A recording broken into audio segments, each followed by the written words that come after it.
Oh boy, it's Christmas time. You guys know what that means. We're going to be taking a look at some Christmas Mocs.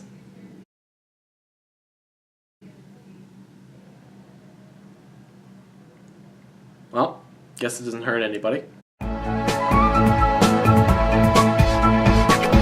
everybody, I'm Mocs, and welcome back to another Bionicle Mock review, if you even want to call this Bionicle at this point. I know I've been saying Renzo Mock review for so long. I'm going to switch it back to Bionicle Mock reviews, because calling them Renzo reviews really makes me sound like I'm just like arrogant, like, oh, these are Renzo Mocs only. No, they're Bionicle Mocs and Hero Factory Mocs, let's be honest. So, yeah, anyways, side note, just to get that out of the way. Anyways, today we're taking a look at a mock that I've been working on for a little while. This is Spyro the Dragon. Now, I will mention that this is version 1. There are going to be a couple different versions coming out in the near future. This is the best one I have right now, but I do eventually plan to make a video when he is 100% updated and when I think he is 100% complete. But this is just the first version, so let's just get right into him. So let me just quickly explain who Spyro is and how I got this head and stuff like that. First of all, how I got the head. Kasai sent it to me. If you haven't seen my most recent video, he shipped me off a package with a bunch of cool stuff and knickknacks in there. And he sent me a 3D printed Spyro head with a socket, ball and socket connector so that it could attach to a bone. It's very, very tight, but it does work, which is very, very cool. So that's how I got the Spyro head, and he painted it up and everything. It's so awesome. Now, for those of you who don't know who Spyro the Dragon is, classic video game character. Probably not grade A like Sonic or Mario, but he is definitely one of the best platformer characters in my opinion. There was the original trilogy, and then the series just kind of spun outwards. But most recently, there was the Spyro Reignited trilogy, which was released for the PS4 and Xbox.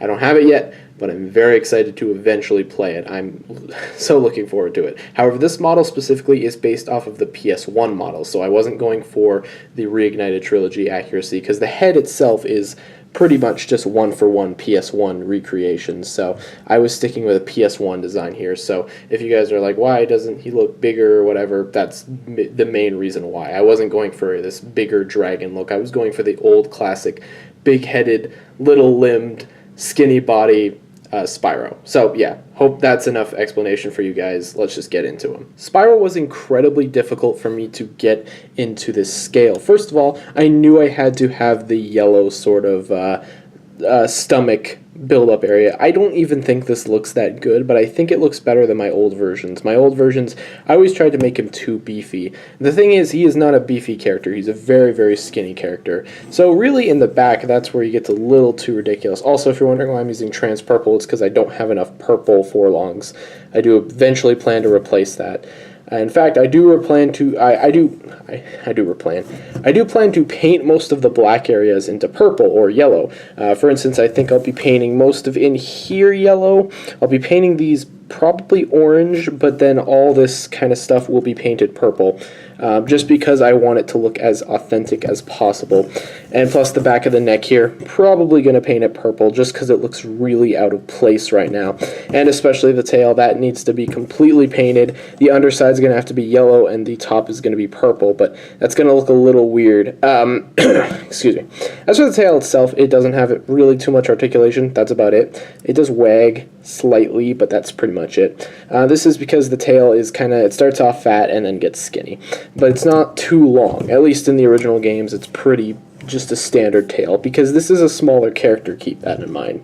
The wings are also pretty embarrassing, but I didn't really want to go for something extravagant. Every time I tried to do the wings before, they were always too big, and Spyro, he does have bigger wings than this, but I don't know, I think this just works much better. It's very simple, and I might eventually touch that up on that, because, I mean, this isn't too accurate.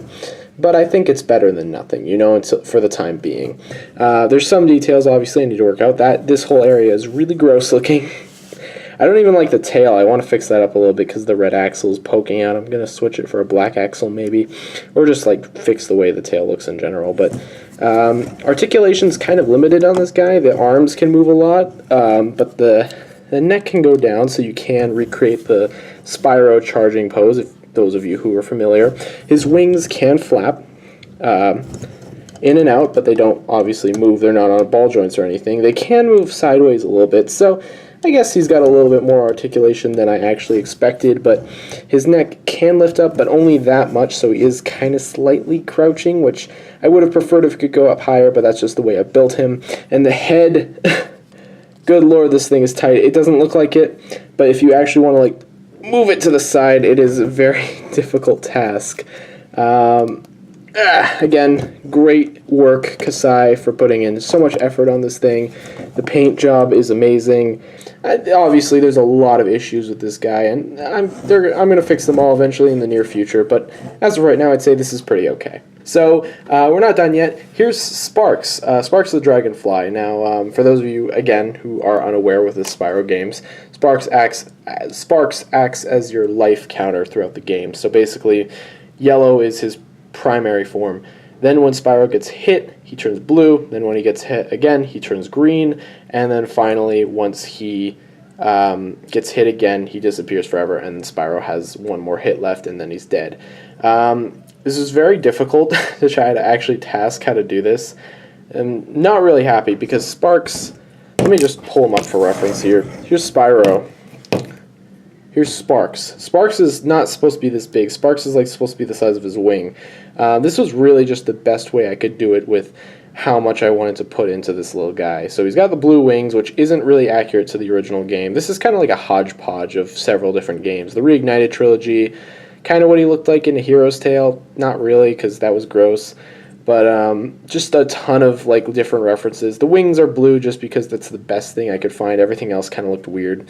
He's got these big beady eyes that are kind of looking off in the wrong direction. And then he does have the arms, which is a trait from the Reignited trilogy, which isn't in the original game.